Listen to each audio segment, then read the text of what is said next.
Is Patrick Mahomes the same guy today as he was at Texas Tech? Is JaMarr Chase really what we thought he was going to be, or even more? And what are the other receivers that can help move the NFL in a new direction? And what about those quarterbacks? We got to get into all this coming up today on Locked On NFL Draft.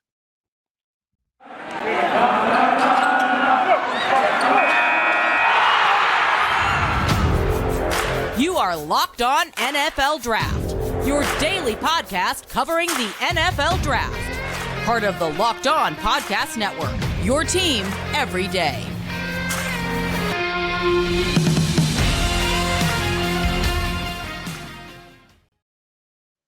Welcome to another episode of Locked On NFL Draft. I'm your host, former NFL and AFL defensive back, Eric Crocker. And as always, I am joined by Ryan Tracy, and I'm joined by you as well. I want to thank you all for making us your first listen of the day. Thank you. Ryan, man, how you doing? I'm keeping up, dude. And folks, thank you very much. This has been fun getting to the show and working with Eric. And man, I feel like we're starting to hit our stride a little bit. We can talk about a lot of newbies in the NFL and kind of what the evolution is of what we saw a draft ago or 2 drafts ago or where we're at, right? A lot of exciting stuff going on.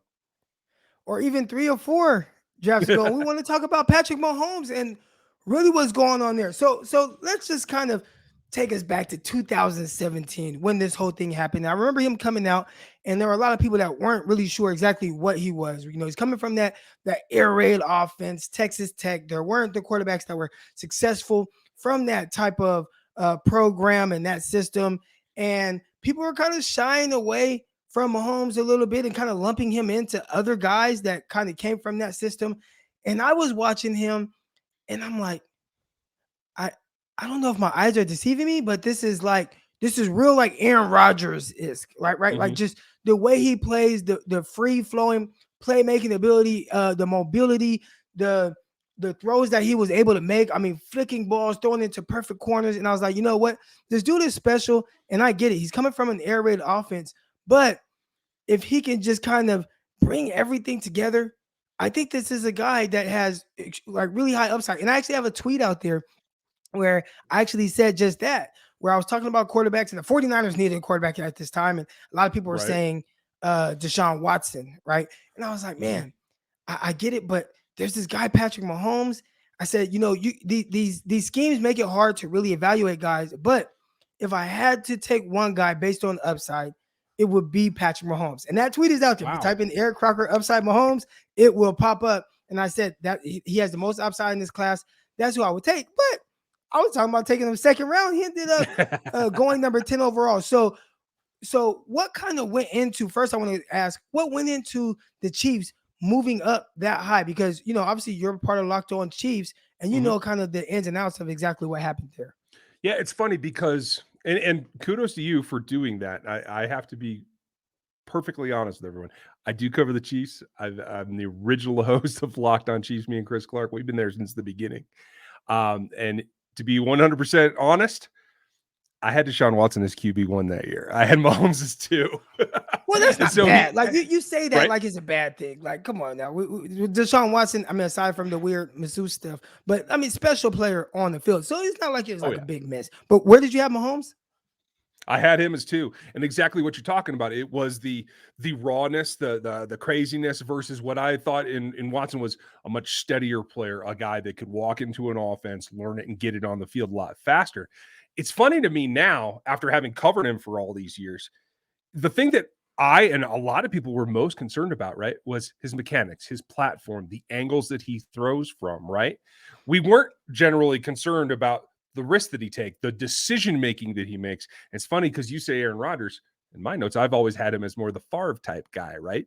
Because we get to today, and he's changed the league with arm angles, with side throws, with no looks, etc.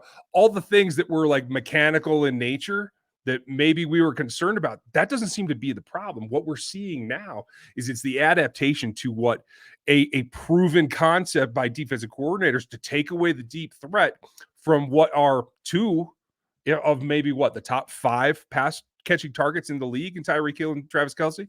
It's the decision-making piece. Is he more like Rodgers or Favre for me? And I've always kind of felt like that is an instinct. That's why this is pertinent to this draft cycle as well. It's like guys mature, guys learn, but there's always a bit of what they were inside them. It's about controlling that. In Mahomes' case, it's about unleashing that in a lot of prospects when they get to the league, right? And right now, what you're seeing from Patrick Mahomes is kind of a fallback position, in my opinion, to when he was at Tech and they were giving up 40, 45, 50 points a game, and he had to go do this. And if he threw an interception or three, that was one of my big concerns was touchdown to interception ratio at the time, right? It's amazing how it's come back around after a lot of success. But in the end, if you don't have the support all the way around, meaning a defense, you boil back down to what you were in college. Right. Yeah. Now let's talk about a little bit of what's going on, because I want to say it was last year. I saw the video where it was like Patrick Mahomes, he had like 19 dropped interceptions. Now his touchdown to interception ratio has been exceptional. Interceptions have not been a big issue, but now he's kind of on this streak. And I believe I saw the stat of 16 interceptions in his last 16 games. And that's unlike him. But it almost looks like the playmaking ability, and I don't want to call it reckless, because he won an MVP on the back of this. He won a Super Bowl playing with this style of football, and he put so much pressure on defenses because of his willingness to kind of push the envelope. But he's kind of pushing a little bit too far right now. Do you think that's what's going on with some of the turnovers that's going on and really kind of resulting in losses for Kansas City right now? Absolutely. If you take the turnovers away, this is probably at worst a 5-2 team. And it is Patrick pushing himself. It is, most importantly, not giving up on a play that is just drastically already broken. Like he's throwing interceptions when he's in the grass, basically the old in the grass rule, right? Like he's going to the ground. He has no platform to throw from. He's making the kind of desperation mistakes because he has that arm talent that he still feels he can complete passes that are just, we found the upper limit of what Patrick Mahomes is, right? And it is, he should probably be vertical when he lets go of the ball. So, and real quick before we go to break here, I want to ask how does Andy Reid bring this all back in, right? Like just get him settled down, get him a little bit more under control. You don't have to play hero ball every snap. He almost got his head taken off last game when he fumbled and had to leave the game. You want to protect him and you want him to be able to play for a full 17 games, but also play safe and start to take care of the ball better. How does Andy Reid kind of bring him back in, but still allow him to be the person that won the MVP? It's by giving him options. It's not forcing him to look for that deep ball. He wants to go there anyway, so it's fighting his own instincts. It's about going back to plays that you saw probably in 18 and 19, where levels were the key concept, where he had options at different tiers on the field, and he didn't have to look deep all the time. They run 4 verts more than any team in this league. You can look all those routes up. There's too much of it now when you have deep coverage. So they have to get back to more crossing routes, more things that attack the middle against these cover 2s and cover 4s that they're getting. And I think then they'll get back on track. All right. Now we want to get back on track and talk about some of these young quarterback prospects. All right. Did Patrick Mahomes kind of change the way quarterbacks are viewed? And there are really a drastic difference in some of these quarterback plays from this class. We're going to get to all that and more when we come back from this break. Hey, NFL draft fans, this is your host, former NFL and NFL defensive back, Eric Crocker, and this is an incredible app everyone who buys gas needs to know about. It's called Get Upside. All right, my listeners are making up to 25 cents for every gallon of gas every time they fill up. Just download the free Get Upside app and in the App Store on Google Play right now. Use promo code TOUCHDOWN if you are a listener of Locked On NFL Draft, as you are, and get a bonus 25 cents off per gallon on your first fill up. Hey, that's up to 50 cents cash back. Don't pay full price at the pump anymore ever again. All right, get cash back using Get Upside. Just download the app for free and use promo code touchdown to get up to 50 cents a gallon back on your first tank. All right, some people who drive a lot more than even I do, and I live in the South, and I live in a small town.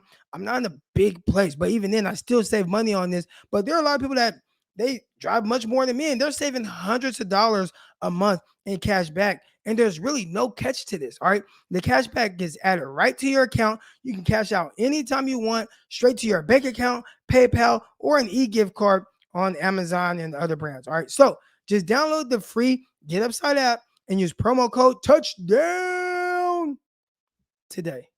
Let's get it. Promo code touchdown. All right, so Ryan, we talked a lot about Patrick Mahomes and really how he has changed the game and really how quarterbacks are evaluated and everybody wants the playmaker. But then you have a guy that comes along.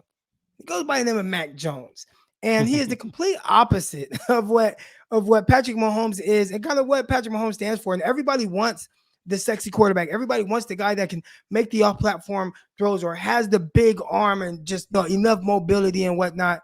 Mac Jones isn't quite that, but he had one of the most efficient seasons in college football history. Completed, I believe it was 77% of his passes. Yeah. He did a terrific job. His touchdown to interception ratio was amazing. He did a great job of taking care of the ball. All he did was win in the 1 year that he did play, the one full season he did play with Alabama. I believe he only had 17 career starts, but there's something different about Mac Jones. He's a guy who sat behind multiple quarterbacks who, ended up being terrific at Alabama. You had Jalen Hurts. You had Tua, who everybody was talking about tank for Tua. They're not really talking about that anymore. But but he played behind those two guys, waited his turn, and almost looked like he's the best of the three, at least early on in his career in NFL. Do you think he might start to change a little bit, like kind of swing it back to maybe that pocket guy? Because it almost seemed like that style of guy was going out of style. He's almost kind of bringing it back, though, a little bit. He definitely was. And there's two sides to that coin, in my opinion. I think he probably got underestimated because he played at Alabama and because of the targets that he had. And so you chalk a lot of that up of, hey, all he has to do is deliver the ball on time, let the guys do the work, right? And so I think that kind of knocked down some of our ovations. It certainly did mine. I didn't have him that high either. But in terms of the type, I think it's kind of that situation like my draft board the year Watson and Mahomes came out. Like, he's steady. He's consistent. He's really efficient, like you said. That's the key. And that's what I was looking for, not to take risk with Watson. I felt like he could come in, handle a pro-style offense, make the transition to leading a group of men clearly older than him, clearly more experienced than him. And I think it comes down in that aspect to the personality of the player. And Mac Jones certainly has been able to go into what is a tough, I think, environment, a tough franchise to play for a lot of quarterbacks, especially some that want to ad-lib a little bit more and want to be able to take some chances. At the end of the day, I don't know if he's going to bring it all the way back in. I don't think we're going to see another era anytime soon of like the statuesque, Roethlisberger can't leave the pocket for all intents and purposes, right? But I do think we will see a little bit more of a pendulum swing back towards guys that are efficient, guys that can deliver from the pocket and break it when they have to. Right. And I mean, there are guys recently, I think, that kind of give that style of quarterback, quote unquote, a bad name when you look at, a Josh Rosen, right? And I think some people would say, well, his biggest issue is just not very mobile. But he was a guy who was more of a pocket quarterback. Now, obviously, Mac Jones has proven to be a much higher level of that and more towards the Matt Ryan type. But it's weird because when you think of Matt Ryan and you think of him as a pocket quarterback, and you look at Mac Jones and you're like, well, he fits that mold, but then he's not as big. He's 6'2". He's not like, he's kind of built a little doughy a little bit. Come on, Arizona, where Matt Ryan was this, big 6'4", 6'5" quarterback with the big arm and everything. And I think Mac Jones, he leaves a little bit to be desired from a physical trait standpoint. But when you look at the statistics, and I'm looking at his numbers from just the last game against the New York Jets, where they hung like 50 points on him. Now, Kendrick Bourne threw a touchdown, Brian Hoyer threw a touchdown. So other guys contributed to this, but 24-36, 307 yards, 66.7%, 2 touchdowns. And again, taking care of the ball. I was looking at Mac Jones coming out and I'm just like, well, what is he most likely going to be? And, most likely he's probably going to be a Cousins, maybe a Carr. And even then Carr was probably a little bit more physically gifted than him when he was coming out. But right now it's like, damn. Is this Tom Brady? And they got a lot. They're putting a lot on his plate he doesn't have the best weapons. Right. Obviously he has solid guys that they paid money to. Hunter Henry had a nice one-hand catch in the end zone against the New York Jets. You have Aguilar, okay, Kendrick Bourne, he's solid. There's some guys there, but it seems like he's doing a lot, and almost like the standard of him in comparison to the other quarterbacks, it's almost a little bit higher. And I think he's doing extremely well, as opposed to some of these other guys who are kind of struggling. And you know what the payoff is if they kind of get it together. But the 49ers, they travel this weekend to play the Chicago Bears and Justin Fields. And right now, Justin Fields, his play has been, it was really low. He got sacked 9 times in one game, netted 1 passing yard for that entire game. And then he had a really good game against the Lions, but it seems like everybody's having a good game against the Lions from a quarterback perspective. And then since then, he's got another win against the Raiders, but kind of played very, very average. So what if you had to take one guy? I don't want to say if you had to take one guy, but you had to look at this quarterback situation. And if you were somebody who liked Justin Fields more than Mac Jones, which I was, what would be your argument for people to, still kind of remain high on what Fields can potentially be down the road? And it's just year one. So and he's only a few starts in. I'm not saying that he's not going to be good, but what are you looking forward to seeing from him moving forward? I think I want to see him adapt to the system that he's in. I think that's one thing that's underrated too, that we forget about the Saban to Belichick connection. You had that in the draft process, in talking to that coach and understanding what the transition is going to be from Alabama to New England, so that McDaniels can kind of lay out an offense in a similar way, in a similar style. I think that transition is easier than what Fields is going through.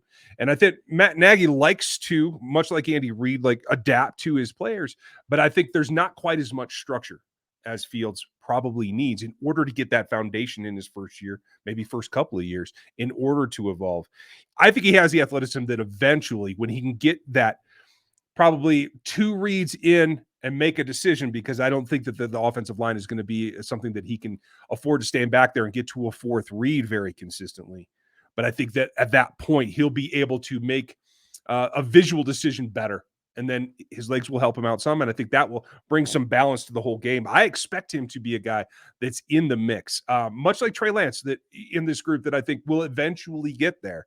I think it is just the learning curve and the more of a classic path to transitioning from the college game to the NFL game. Right. And we'll talk about some of these receivers that are transitioning from the college game to the NFL game, doing it in different ways, but excelling at a high level with different type of body styles. Will this continue to be a trend? Some of these guys, we will see, and we'll talk about it when we come back. All right, guys, we are back and better than ever. A new web interface for the start of your basketball season, and more props, odds, and lines than ever before. BetOnline remains your #1 spot for all your basketball and football actions this season. Head to our new updated desktop or mobile website to sign up today and receive your 50% off welcome bonus on your first deposit. Just use our promo code LOCKEDON to receive your bonus today. All right, from basketball, football, baseball, NHL, boxing, UFC, and choose your favorite Vegas casino games. Don't wait to take advantage of this amazing offer that's available throughout the 2021 season. So BetOnline is the fastest and easiest way to bet on all your favorite sports. That's BetOnline, where the games start. All right, guys, this episode is brought to you by RockAuto. With the ever-increasing numbers of makes and models, it is now impossible for your local chain of auto parts store to stock all the parts that you need. All right, so why endure often pointless or seamless, intimidating questioning on your vehicle and wait while the person behind the counter orders the parts on their computer? All right, choosing the only brand that their warehouse happens to carry. You have computers with access to rockauto.com at home and in your pocket. So just use that. You don't have to go to the store. Save your time and money when using RockAuto. All right. Why choose to spend 30%, 50%, or even sometimes 100% more for the same parts from a chain store or car dealership? RockAuto is a family business serving do-it-all-yourselves for over 20 years. RockAuto prices are reliably low for every customer. All right, they have everything you need: brake parts, tail lamps, motor oil, and one thing that was shocking to me, they even have carpet if you need that as well. All right, so go explore their easy way to use the website today to find the solution to your auto parts. And trust me, right now, I had an alternator go out. I will be going to Rock Auto. So go to rockauto.com right now and see all the parts available for your car or truck. And when they ask how you found them, write in Locked On. All right. The amazing selections, reliably low prices, all the parts your car will ever need. RockAuto.com.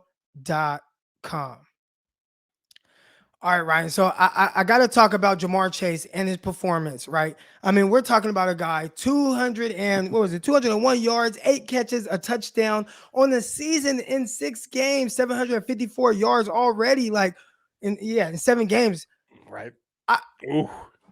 I pushed back a lot on the whole generational tag with JaMarr Chase. Mhm. I was a guy that was like, well, he kind of struggles with separation, and I'm looking, I'm like, well, half the time, yeah, he wins reps at the catch point, but he also loses reps the same exact way. And look how he's getting manhandled here. And that has not mattered at all. He is destroying defensive backs. He just destroyed Marlon Humphrey. He went for 201 yards.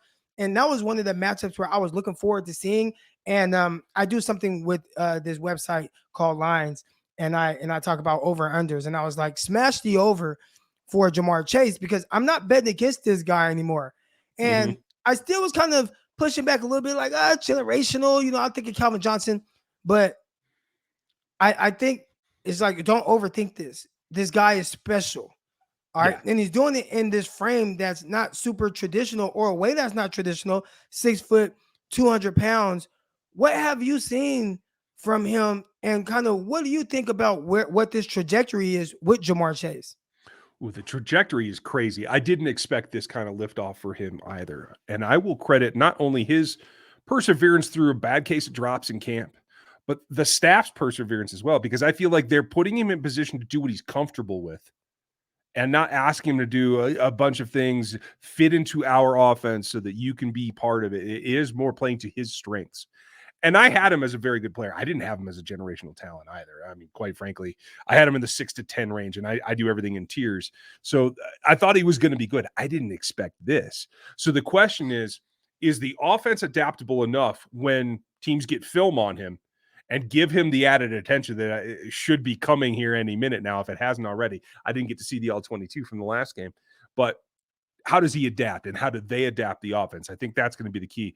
I don't see there's any reason why he's not a 1,200-yard receiver this season. The question is going to be, can he go past that? Does the rocket keep going straight up, or does it have to level off due to defenses or play call or adjustments that the league will make around him? Yeah, well, right now he's on pace for like 1,900 yards or something crazy like that. I mean, this is just amazing. And, his big play ability, I think that was always on display at LSU.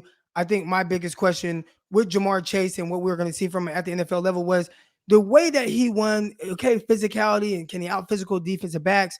Can it be consistent at the NFL level? So far it has. Now, there's another guy, and we're talking about these different body styles of receivers, and I'm wondering if this will start to be a trend, but you got Deebo Samuel, and right now he's having a tremendous year as well. The 49ers have played 6 games. He has well over 600 yards. So again, he's another guy who's on pace for over 1,700 yards. And Deebo, he's 5'11". He's 215 to 220 pounds. He's really built like a running back. He's built stout. Now, we've seen guys previously that are kind of built like this. Percy Harvin, he was a guy that was kind of a do-it-all guy at Florida, kind of carried over that same thing at Minnesota with the Vikings and how special he was there. Ultimately running the kick return back in the Super Bowl for the Seattle Seahawks. Right. You have Golden Tate. He's built like that. I mean, Golden Tate wore number 23 at Notre Dame. I don't know if he'll try to take on a running back mindset, or maybe he played running back and converted to a receiver. But Deebo is along the same build and style as those guys, where and a lot like JaMarr Chase. Obviously, JaMarr Chase is a much better prospect, but the guys that they're not winning with your traditional routes, right? Like they're not winning in the same way that maybe an Odell Beckham or a Stephon Diggs will win. But do you think these guys that just kind of play bully ball and they just get to spots and they catch passes and they break tackles and they run for more yards, will that start to be a trend really looking for that guy. And before we started recording, I talked about Laviska Shenault kind of being in that same type of category of guy, right? Like just get the ball in his hand any way possible. Will that start to be a trend? Will guys like that are kind of built more like running backs start to play receiver and be more prioritized heading into the draft? I think they definitely will. You saw Demetric Felton just got drafted to be into that role, right? So we're seeing it continue. I would put Tyreek Hill in that particular group as well. He was a running back at Oklahoma State before, was. the whole stuff happened and went to, I think it was West Georgia or West Alabama. West Alabama. Yep. But another guy that's smaller, he's actually smaller than 5'11", but was not the route runner that he is today. Didn't get that kind of separation just based on his natural speed. So they used him as a gadget player, they called it at the time, but now it's in every offense, how you use the jet motion, how you use some of the pivots to get these guys, just get the ball in their hands. Doesn't matter where. I like how you called it bully ball, because the thing about I've seen in Deebo, I mean, especially if you remember him back to the Senior Bowl in his performance, he played with a lot of attitude, a lot of aggression from an offensive position. Really like that. He was higher on my board than most because of it. Same thing with Tyreek Hill. I thought Felton had a great Senior Bowl. That led into it. So, like, I think you can see a common thread of smaller guys with the build that are able to be, at least in quick area space, much more aggressive and physical because of the size and the aggression that they play with.